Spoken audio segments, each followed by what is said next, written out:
என்னடி இந்த பக்கம் வந்திருக்க?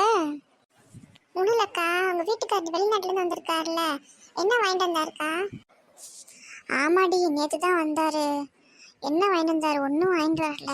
பாவம், சின்ன பிள்ளை வீட்டில் இருக்கு. அந்த பிள்ளை கூட ஒன்றும் வாங்கிட்டு வரலடி. அப்படியா? சரிக்கா, சரி நான் வரேன்க்கா. ஃபாரின்லேருந்து வந்ததும் என் மாமியா கூட வரல, இவ வந்துட்டா என்ன வாங்கிட்டு வந்துட்டாருன்னு. என்ன பாப்பா, அம்மா எங்க? அம்மா கிச்சன்ல இருக்காங்க ஆண்டி. வாடி, என்ன வேணும்? சும்மா உங்களை பார்க்கலான்னு வந்தேன்க்கா. சரி சரி. பாப்பா, என்ன ஸ்நாக்ஸு டாய்ஸ்லாம் நிறைய வச்சிருக்க? ஆண்டி, இதெல்லாம் எங்கள் அப்பா ஃபாரின்லேருந்து வாங்கிட்டு வந்தாங்க. இன்னும் நிறைய டாய்ஸு, சாக்லேட்டு, ஸ்நாக்ஸு எல்லாம் இருக்குது.